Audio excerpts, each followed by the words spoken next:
빌레몬서 14절 말씀 다 같이 한 목소리로 받들어 읽도록 하겠습니다. 다만 내 승낙이 없이는 내가 아무것도 하기를 원하지 아니하노니 이는 너의 선한 일이 억지같이 되지 아니하고 자의로 되게 하려 함이라. 아멘. 우리가 주님 앞에서 선한 일을 할 때에는 그것이 바로 낙한 죄와 같은, 그래서 자의로 기뻐하면서 드리는 그러한 몸으로 드리는 산제사가 되어야 된다. 사도 바울은 또 그렇게 권면하고 있습니다. 그래서 이 낙헌제는 이미 뭐 어떤 받은 은혜에 대해서 어떤 축복이나 이런 것과 상관없이 그렇게 즐거워하면서 기뻐하면서 드리는 그런 제사다. 그래서 이 선한 일이 이제 그러한 관점에서 우리가 주님 앞에 드리는 제사다. 이렇게 나누었습니다. 그래서 이것은 이 선한 일을 할 때 어떤 지금 이미 일어난 일에 대한 어떤 것을 보고하는 것이 아니라 어떤 믿음으로 미래의 그 선한 일의 열매가 맺힐 것을 바라보면서 내가 일종의 투자하는 것과 같은 그러한 개념입니다. 그래서 이 낙헌제와 같은 이런 선한 일도 바로 실상은 하나님의 그냥 단순히 미래에 대한 아무것도 일어나지 않은 일에 대해서 믿음으로 드리는 것이 아니라 하나님께서 이미 예수 그리스도를 통해서 우리에게 주신 은혜에 대해서 믿음으로 응답하는 것입니다. 그래서 우리가 늘 기억할 때에 믿음의 눈에 보이지 않는 것을 보고 믿고 그것을 통해서 어떤 그 결과들을 실현한다라고 할 때에 우리가 눈에 보이지 않는다고 해서 존재하지 않는다라고 생각하면 안 됩니다. 우리가 어제 이 맥주 감사주의를 맞이해서 하나님께서 우리에게 주신 첫 열매의 은혜에 대해서도 나누었습니다만 이미 주님께서 우리에게 주신 은혜는 완전하게 주어진 것이고 예수 그리스도를 통해서 완전하게 이루신 것입니다. 그래서 모든 은혜는 하나님 편에서 이미 다 우리에게 주시기로 예비되어 있는 것이. 우리 눈에 안 보이는 것은 우리가 아직 그것을 깨달아 알지 못하고 또 그렇기 때문에 우리가 받아서 즐기고 또한 누리지 못하기 때문입니다. 그래서 이제 우리의 예배는 바로 그래서 예수 그리스도를 믿는 믿음으로 드리는 예배인데 기본적으로 하나님께서 우리에게 예수 그리스도를 통해서 은혜 베풀어 주셨다는 것, 우리에게 이미 모든 것을 다 주셨다는 거죠. 그렇기 때문에 주님께서 우리에게 주신 은혜는 이미 완전합니다. 그것에 대해서 우리가 감사하고 찬양하면서 드리는 것이 우리의 예배예요. 그래서 우리가 주님 앞에 믿음으로 나아갈 때 실제로 내가 그것을 또 내가 받아 누리고 또 즐거워할 수 있게 되죠. 이미 나에게 주어진 것인데 뭐 예를 들면 통장에 돈이 들어와 있는데 그것을 내가 찾아서 쓰는 것과 같은 것이 바로 믿음입니다. 그래서 우리의 믿음을 통해서 우리에게 이미 주어진 일이지만 우리에게 이제 나에게 직접 이제 실현이 되는 것이 바로 그 믿음을 통해서 일어나는 일이죠. 그래서 우리가 주님 앞에 드리는 모든 제사는 와 같은 예배는 예수 그리스도를 통해서 이미 주신 은혜에 대한 응답입니다. 선한 일도 마찬가지라는 거죠. 그래서 우리가 이 선한 일을 할 때 인간적인 관점에서 보면은 나에게 이익이 없는 뭐 다른 사람의 유익만을 위한 어떤 그러한 일이기 때문에 나에게는 이제 손해가 될 수 있다 이렇게 생각하지만 우리가 주님께 받은 은혜가 있기 때문에 이미 나는 손해가 아니고 내가 선한 일을 하는 것보다 주님께서 이미 더 큰 선한 일을 통해서 우리에게 은혜 베풀어 주셨기 때문에 나는 이미 받았다는 거죠. 이미 받은 그 은혜에 감사하면서 또 그것을 나누어 주는 것이고 그렇기 때문에 이 빌레몬이 오네시모를 노예에서 해방시켜 주는 것도 어떻게 보면은 예수 그리스도께서 우리를 죄와 사망의 종에서 해방시켜 주시는 것, 거기에 대해서 그런 이미 그런 은혜를 받았기 때문에 거기에 대해서 어, 작은 부분 내가 받은 은혜에 감사하면서 드리는 거죠. 그리고 또 뿐만 아니라 그것이 이제 우리의 믿음을 통해서 이 선한 일을 통해서 이 하나님의 그 좋은 일이 실현이 되고 또 그것이 또한 우리에게도 유익을 가져다 주는 그러한 일이란 걸 믿어야 됩니다.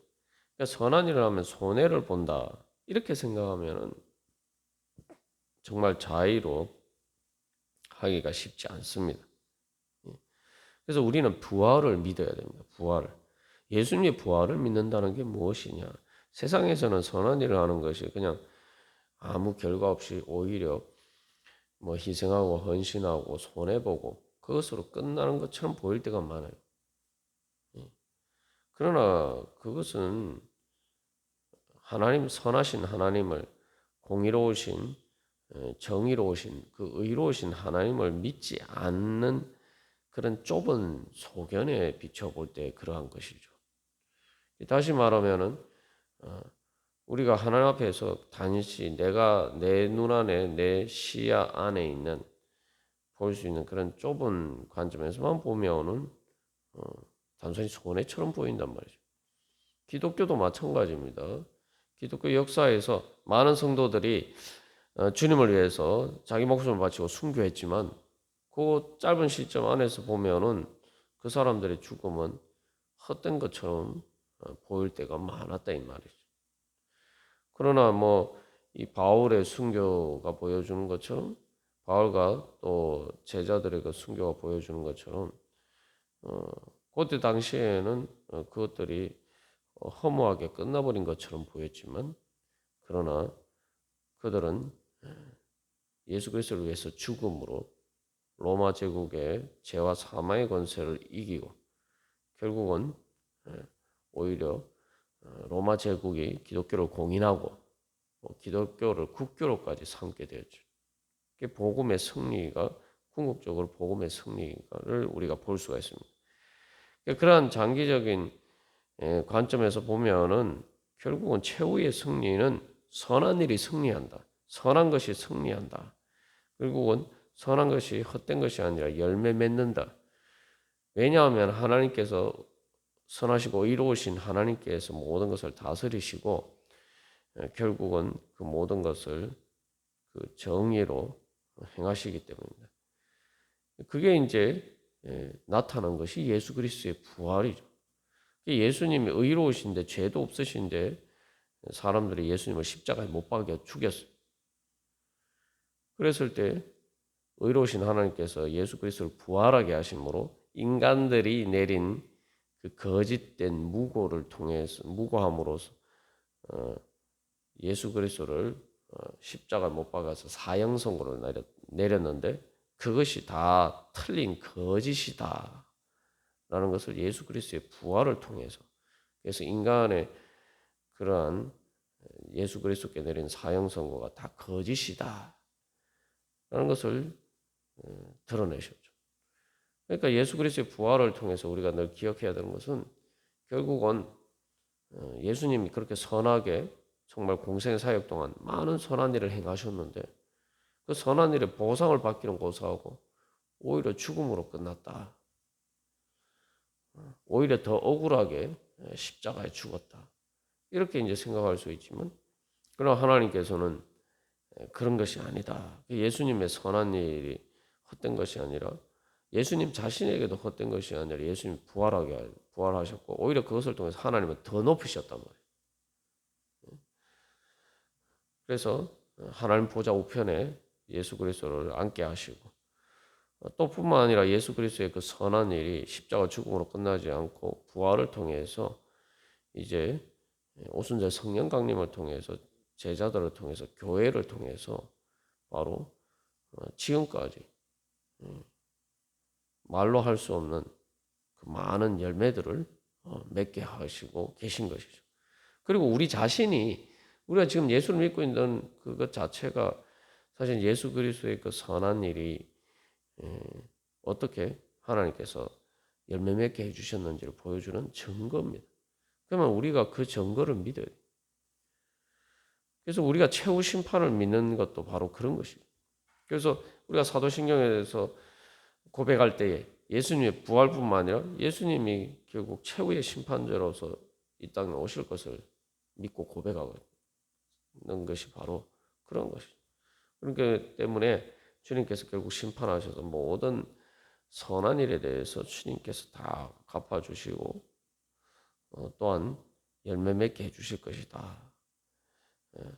우리가 그런 믿음이 있을 때에 자의로 기쁜 마음으로 우리가 즐거워하는 마음으로 이게 내가 손해가 되는 일이다 생각하지 않고 오히려 나에게 이익이 될 뿐만 아니라 또 끝없이 무한하게 영원히 하나님께서 갚아주시는 그러한 일이다. 우리가 그런 믿음이 있을 때에 우리가 이 선한 일을 억지로 하지 않고 자의로 기쁜 마음으로 할 수가 있겠죠.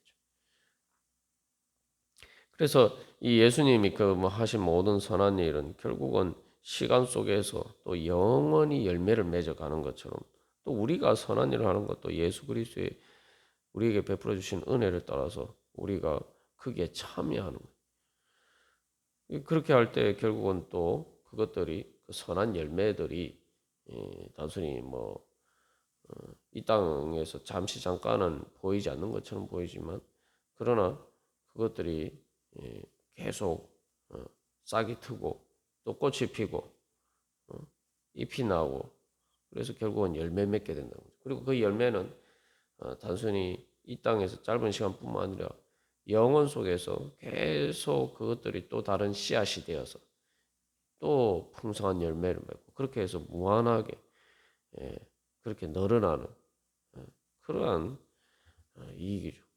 그래서 우리가 이 예수 그리스도의 부활과 또 심판과 우리의 모든 신앙 고백에 근거할 때 우리가 주님의 뜻을 따라서 주님이 기뻐하시는 선한 일을 할 때 그것은 가장 큰 이익이 되는 일이다. 이 세상의 그 어떤 일과 비교할 수 없는 가장 큰 이익이 되는 투자다. 그래서 그 열매는 영원히 우리 앞에 있는 것이고 또 영원히 더욱더 풍성하게 열매 맺는 것이다. 우리가 그런 믿음으로 가질 때 우리가 정말 기뻐하는 마음으로 그 선한 일을 할 수가 있을 것입니다. 또 뿐만 아니라 이제 그러면 그런 것을 통해서 선한 일을 통해서 얻는 이익이 뭐냐? 빌레몬이 그런 일을 했을 때 얻는 이익이 무엇이겠습니까? 뭐 멀리 생각하지 않더라도 뭐 예수님이 나중에 천국에서 갚아주시고 우리가 뭐 어떤 상급이라고 할 때 약간 좀 추상적으로 또는 뭐 내가 어떤 일을 하고 돈을 받는 것처럼 자꾸 그런 관점에서 생각합니다만 사실 우리가 이 땅에서 살아갈 때에 우리를 가장 행복하게 만드는 것이 무엇이냐 생각해 보면 사랑이죠. 사랑의 행복. 사랑하는 것 자체가 행복일 뿐만 아니라 또 이제 빌레몬이 그렇게 했을 때에 오네시모에게는 바울과 함께 빌레몬은 평생의 은인이 되지 않겠습니까? 오네시모가 얼마나 빌레몬을 또한 이제는 단순히 형제 자매가 아니라 정말 은혜 받은 자로서 또 사랑할 것인가? 응? 또 바울은 이미 빌레몬을 사랑하고 있는데 응? 또 빌레몬 때문에 그런 기쁨을 받았을 때에 또 빌레몬 때문에 기뻐할 때 얼마나 또한 더 사랑할 수가 있는가? 그래서 결국은 이 사랑의 선순환을 통해서 그래서 이 무한하고 영원한 열매를 맺는다는 것은 이게 이제 계속 이제 폭발적으로 그래서 이 사랑의 선순환이 일어나게 되는 거예요.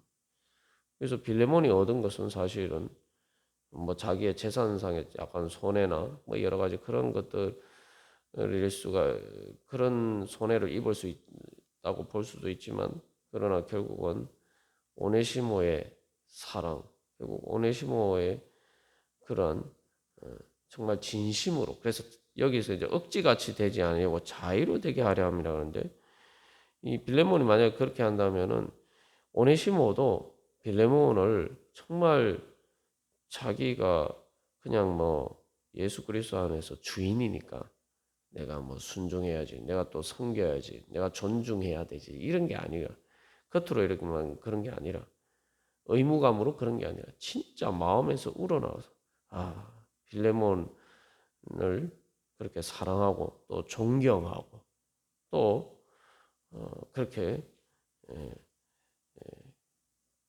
그를 이, 이 존중하는 그러한 마음이 되겠죠. 그러니까 이 오네시모의 빌레몬에 대한 마음이 결국 빌레몬이 그 선한 일을 억지로 하지 않고 자의로 할 때에 오네시모도 빌레몬에 대한 마음이 정말 자의로 기쁜 마음으로 빌레몬을 대할 수 있단 말이죠. 사실 그래서 빌레몬이 얻는 가장 큰 유익은 바로 오네시모의 빌레몬에 대한 그 기뻐하는 마음.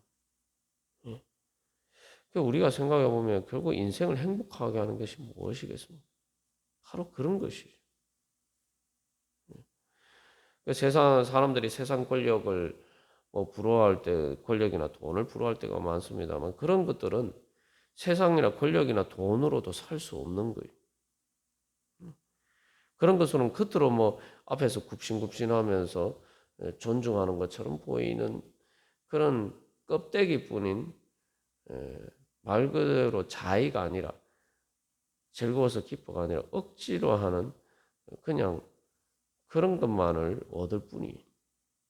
그러나 빌레몬이 사도 바울의 강구를 따라서 선한 일을 할 때는 정말 오네시모의 마음에 깊은 곳에서 우러나오는 그러한 빌레몬에 대한 그러한 존경과 사랑을 받을 수가 있다. 그게 진정한 영광입니다. 그 뭐가 사람들이 행복이라는 것을 또 다른 말로 하면 사랑의 영광이에요. 사랑의 영광이 뭐냐?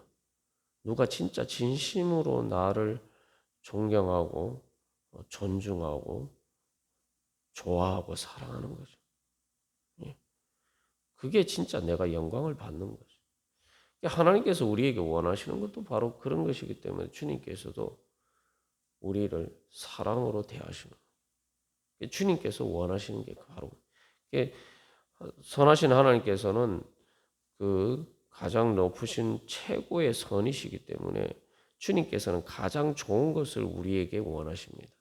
우리에게 가장 좋은 걸 받기를 원하십니다. 근데 우리에게 주님께서 원하는 가장 좋은 것이 무엇이냐면은 뭐 세상 권력자들처럼 뭐 돈이나 앞에서 그냥 굽신굽신 하는 거나 뭐 이런 것을 바라시는 게 아니에요. 주님께서 우리에게 바라시는 것은 사랑입니다. 진심에서 우러나오는 정말 내가 좋아서 사랑하는 것, 자의로 사랑하는 것. 주님께서는 우리에게 원하시는 게 바로 그거죠. 그렇기 때문에 주님께서 그렇게 우리를 사랑으로 대하시고 바울이 사랑으로서 강구한다는 것처럼 그렇게 하시고 또한 그렇기 때문에 오래 참으시고 끊임없이 우리의 사랑의 그런 자원하는 마음을 이끌어내시기 위해서 그렇게 우리에게 헌신하시고 먼저 그 귀한 사랑을 우리에게 보여주십니다. 그래서 우리가 오늘도 다시 한번 주님 앞에서 정말 주님께서 우리에게 원하실 뿐만 아니라 또 주님께서 우리에게 주시는 그 은혜가 무엇인가? 사랑의 영광, 사랑의 행복. 내가 바로 그러한 것을 바라보면서 또한 우리가 또 주님의 선한 일에 참여하기를 간절히 소망합니다. 그래서 그 선한 일에 참여할 때 비록 내가 그 선한 일을 한 사람이 나에게 또 그렇게 하지 않는다 할지라도 중요한 것은 그것을 통해서 주님께서 나를 사랑하고 기뻐하시는 세상에 어떤 사람이 나를 사랑하고 기뻐하는 것과 비교할 수 없는 그 사랑과 나를 기뻐하시는 그 은혜를 내가 그만큼 실제로 경험할 수가 있다는 거죠. 그러니까 사람들을 향해서 자원하는 마음으로 선한 일을 하는 그 마음을 내가 여는 만큼 실제로 하나님께서 나를 선하게 대하시는 그 은혜를 내가 실제로 누릴 수가 있다. 우리가 오늘도 세상에서 주님께서 우리에게 주시기를 원하시는 가장 큰 사랑의 행복과 그 영광을 바라보면서 주님 오늘도 그런 사랑으로 자원하는 마음으로 주여 주님의 선한 일을 할 수 있기를 소망합니다. 우리 함께 기도하겠습니다.